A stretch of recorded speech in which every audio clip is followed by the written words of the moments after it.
नमस्कार students and parents. हरे कृष्णा। आज हम चौथा सेशन है हमारा भगवत गीता पठन का। पहले तो मैं आप सबका बहुत धन्यवाद करती हूँ कि आप कंटिन्यूअसली मेरे साथ ये भगवत गीता पठन कर रहे हैं। तो आज का जो हमारा 10वां अध्याय है उसे हम शुरुआत कर रहे हैं।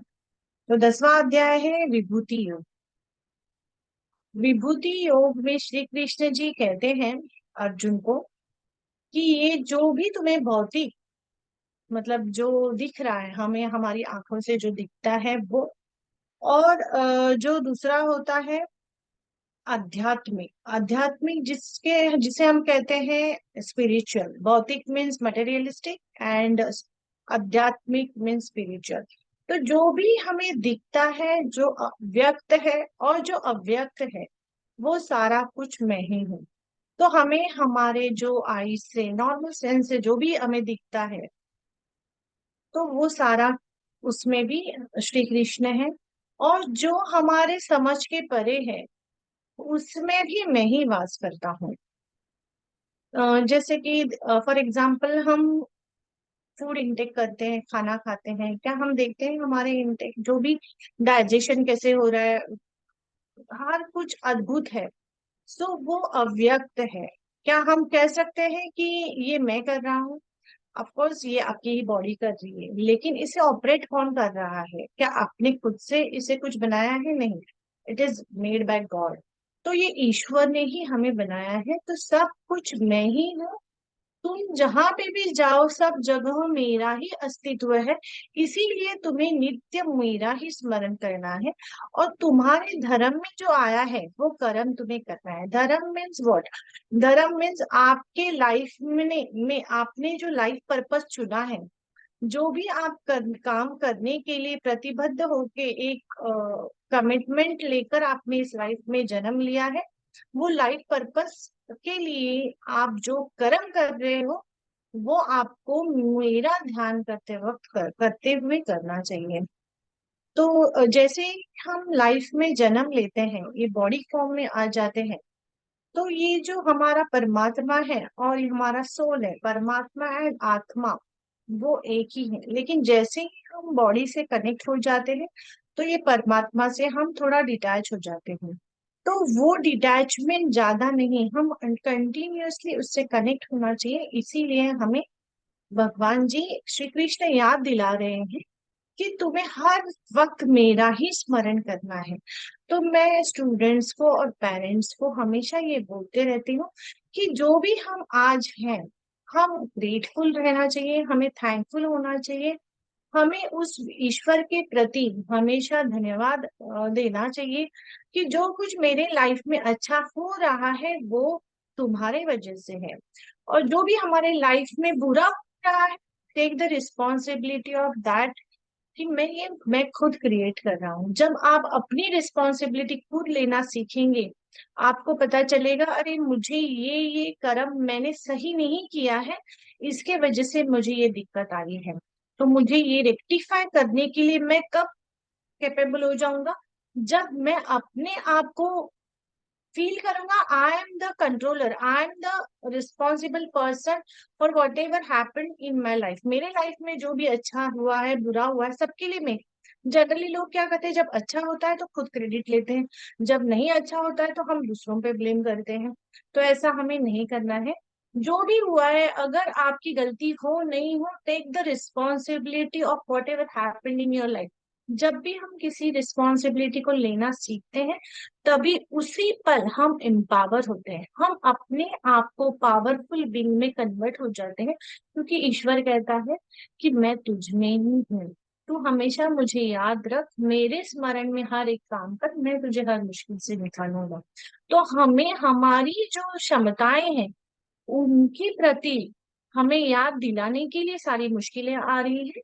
तो टेक द रिस्पॉन्सिबिलिटी। तो हमें स्टूडेंट्स को यही कहना चाहूंगी कि आपकी लाइफ में अभी आप तो स्टूडेंट्स हैं, तो आपका मेन कर्तव्य तो पढ़ाई है। तो पढ़ाई पे ज्यादा फोकस कीजिए। इतना अच्छे से पढ़ाई कीजिए कि आपको लाइफ टाइम, क्योंकि नॉलेज एक ऐसा गिफ्ट है जो भगवान ने हमें दिया है, जो हर वक्त हर मौके पे आपको साथ देने वाला है। एकेडमिक एजुकेशन हो, वैल्यू एजुकेशन हो, लाइफ स्किल हो, जो संस्कार आपको पेरेंट देना चाह रहे हैं उनको अच्छे सही तरीके से अवेयरनेस में पेरेंट को स्टूडेंट को लेना चाहिए। जो टीचर्स हमें गाइड कर रहे हैं उनको भी थैंकफुल ग्रेटफुल रह के उनसे भी बहुत जो भी नॉलेज हमें एक्वायर करना है वो लेना चाहिए, क्योंकि ये सारा नॉलेज हर एक मोड पे आपको काम करने वाला है, काम पे आने वाला है। सो विभूति योग यही कहता है कि हर रूप में जो व्यक्त है अव्यक्त है उसी में मैं ही बसता हूँ, मैं ही रहता हूँ, तो हमेशा मेरा नित्य स्मरण करो। नेक्स्ट है 11th अध्याय, वो है विश्व रूप दर्शन योग। विश्व रूप दर्शन योग, जब श्री कृष्ण जी कहते हैं कि सब में मैं ही हूँ, जो चराचर है, जो दिख रहे हैं, जो नहीं दिख रहे हैं, सब में मेरा ही वास है। तो अब जब भगवान जी श्री कृष्ण अर्जुन को कह रहे हैं तो अर्जुन को ये समझ में नहीं आ रहा है, वो कंफ्यूज दिख रहे हैं, क्योंकि उनको हमारे उनके जैसे ही श्री कृष्ण दिख रहे हैं। तो उनको लग रहा है ये इनमें कैसे मैं ईश्वर को मानूं। तो भगवान पे भी जब एक प्रूव करने की टाइम आता है कि उन्हें भी भक्त को प्रूव करना पड़ता है, तो भगवान जी ने क्या किया इस अध्याय में, भगवान जी कहते हैं कि मैंने, श्री कृष्ण ने अर्जुन को क्या दी, दिव्य दृष्टि दी, क्योंकि हम नॉर्मल आईज से भगवान को देख ही नहीं सकते हैं। उनको देखना है तो हमें दिव्य दृष्टि की ही जरूरत होगी, हमें इतना एकनिष्ठ होना पड़ेगा ईश्वर के प्रति हमारा भाव, तभी हम ईश्वर को देख सकते हैं, उनको पा सकते हैं। तो ऑलरेडी अर्जुन इतने अच्छे उनके शिष्य थे, सबसे लाडले, वो जो कहते थे पूरा फॉलो करते थे। तो भगवान जी उन पे प्रसन्न होकर श्री कृष्ण जी ने उनको दिव्य दृष्टि दी, और उन्होंने अपना जो भव्य रूप है, जो विश्व रूप है उसका दर्शन, जो देखकर अर्जुन जी एकदम मौन से हो गए। उन्होंने देखा कि इनमें तो सब कुछ है, सारे जो हम भावनाएं जीते हैं, अच्छाई बुराई, good bad, right wrong, everything into the being of Shri Krishna, जो भगवान जी में सब कुछ है, एवरीथिंग इज देयर। तो उन्होंने जब ये प्रचंड विश्व रूप देखा तो वो शांत हो गए। वो तो भगवान जी ने देखा कि अर्जुन जी थोड़े से एकदम ये हो गए, तो उन्होंने उनको समझाया कि ये मैंने सिर्फ तुम्हें इसके लिए दिखाया कि तुम इसको देखने के लिए लायक हो। मैं ये रूप इस उनको ही दिखाता हूँ जो उनके लायक होते हैं, वो जो उनमें उतनी योग्यताएं होती हैं। तो जो कुछ भी हमारे इर्द गिर्द हमारे सराउंडिंग में है, गुड और बैड, एवरीथिंग इज देयर, सब में मैं ही हूँ। लेकिन इसका मतलब ये नहीं है कि हमें बुराई के पीछे जाना है। जो धर्म, जो हमारा धर्म कहता है, जो हमारे गुड डीड्स हैं, अच्छे कर्म है, हमें उन्हें हमेशा करते रहना जरूरी है। श्री कृष्ण यही बार बार दोहराना चाहते हैं, पूरी गीता इसी पे बेस है कि कर्म, उन्होंने बहुत ज्यादा हमें कलयुग में कर्म पे कितना फोकस करना है, कितना हमें अलर्ट रहना है, ये सिखाया है। तो जब भगवान जी ने विश्व रूप दर्शन दिया तो उन्होंने यही बताया श्री अर्जुन जी को कि आपको पूरी तरीके से मुझ में लीन होना है, और आपके हिस्से में जो कर्म आया है वो करना है। अगर कोई बुराई कर रहा है, बुराई में लीन है, उन्हें समझ में नहीं आ रहा है कि they are doing bad thing, तो आपको ऐसे लोगों को अलर्ट करना है। लेकिन अगर वो अलर्ट करके भी नहीं सुन रहे हैं तो आपको उसका जो नतीजा है उनको देना प्राप्त है। तो वो भी सारा जो भी है, वो सारा कर्म तुम्हारे धर्म के अनुसार ही आपको करना है। तो अगर अर्जुन आप क्षत्रिय हो तो आपको क्षत्रिय धर्म निभाना है। तो इसी तरह हर एक का अपना अपना धर्म है, तो उस धर्म में जो लिखा है उस धर्म से आपको करना है। तो बच्चों को, पेरेंट्स को मैं यही कहना चाहती हूँ, तो हर एक अपने बच्चों को हमेशा पढ़ाई पढ़ाई इतना ही नहीं करके एक वैल्यू एजुकेशन भी देना बहुत ज्यादा जरूरी है, क्योंकि हम सोशल एनिमल है, सोशल बीइंग है, कि हम हर एक जन एक दूसरे से कनेक्टेड है, हर एक जन इमोशनल, हम इमोशनल बीइंग भी है। हम में सब में भावनाएं हैं, ऐसा नहीं कि हम में कुछ भावनाएं नहीं, हम सब में भावनाएं हैं। हम यही भावनाओं में इतने फ्लो हो रहे हैं। तो ये जो फ्लो है, इमोशनल बैलेंस होना बहुत ज्यादा जरूरी है। तो बच्चों को बहुत ज्यादा ट्रेन करना जरूरी है, क्योंकि पूरी तरीके से डिजिटल वर्ल्ड इतना हमें वर्ल्ड को नजदीक लेकर आया है, इतना सारा इंफॉर्मेशन बच्चों को मिल रहा है। तो ये सारा प्रोसेस करने के लिए जो एक प्रगल्भता लगती है, एक ब्रेन डेवलप होना चाहिए, वो जरूरी है। तो बच्चों को ऐसा गाइड आपको करना ज्यादा जरूरी है, जिससे बच्चों का मन कभी भी विचलित ना हो, बैलेंस माइंड के साथ पूरी तरह से वो लाइफ जिए। नेक्स्ट 12th है वो भक्ति योग।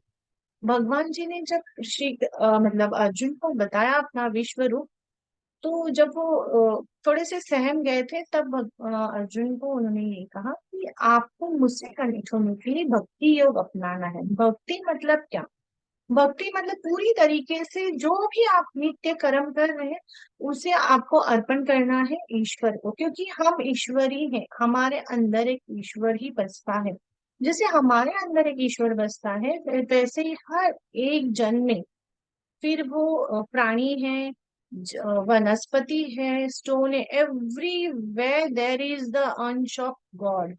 सब में वो गॉड बसता है। तो जब हम अपने आप को केयर कर रहे हैं, सेम केयर एंड लव हमें दूसरों के प्रति दिखाना और उनके प्रति सहानुभूति होना बहुत ज्यादा जरूरी है।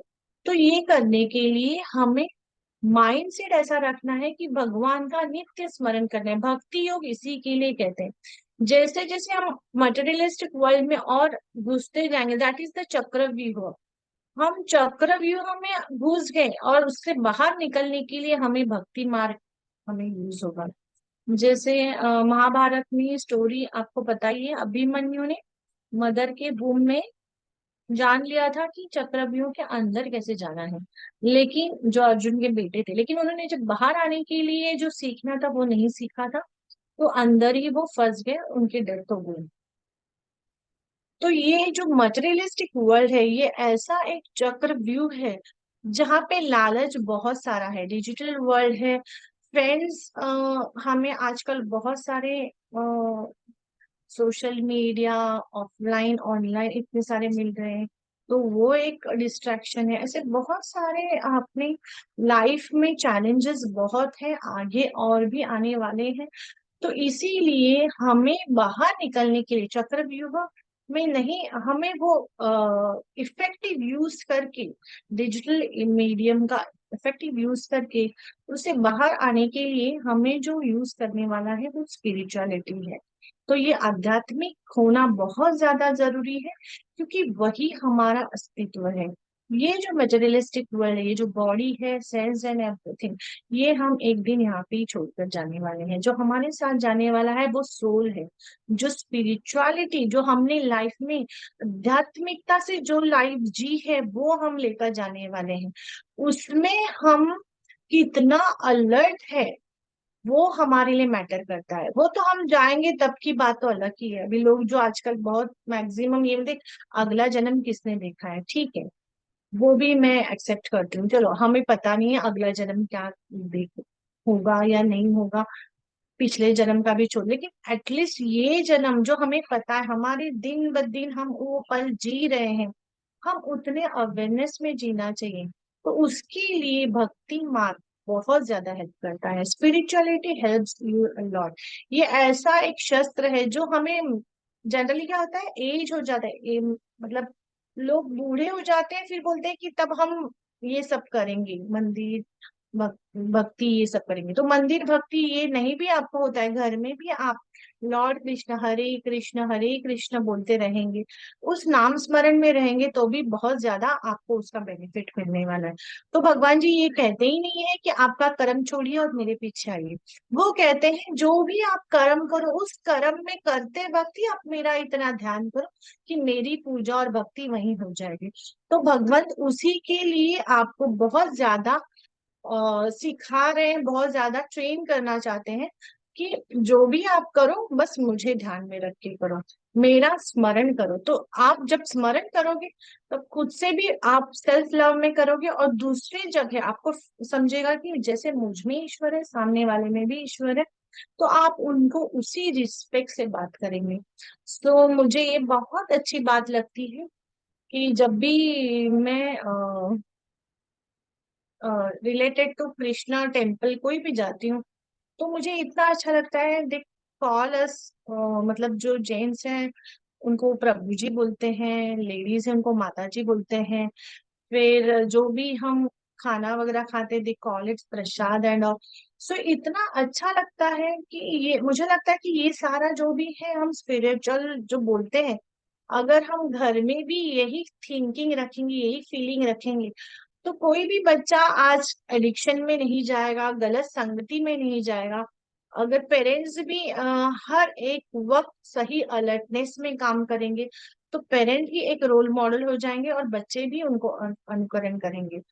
तो ज्यादा एफर्ट्स लेने की जरूरत ही नहीं पड़ेगी कि बच्चों के लिए, कि बच्चों के लिए कंप्लेन जो आ रही है आजकल, मेरे बच्चे सुनते नहीं, ये नहीं करते, ये सारा कुछ खत्म हो जाएगा। एकांत से खत्म हो जाएगा, लेकिन आपको एक टूल मिल जाएगा, एक टेक्निक मिल जाएगी कि आपको इन सब से कैसे निकल के आना है। तो ये था 12वां अध्याय, दैट इज कॉल्ड भक्ति योग। तो हमेशा नित्य नाम स्मरण करिए, श्री हरे कृष्णा, जो हरे कृष्णा का जाप है वो बोलिए। तो यही 12वां अध्याय कहता है। तो इस 12वें अध्याय से मैं आज का जो भगवत गीता पठन है उसमें पॉज लेती हूँ।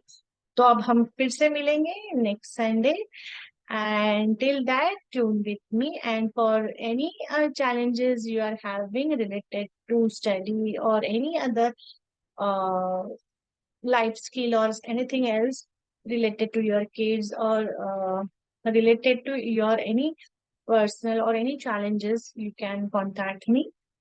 और जो भी है आप मुझसे कनेक्ट हो सकते हैं। सो इसी के साथ आज का ये जो सेशन है ये मैं पॉज ले रही हूँ। So thank you very much.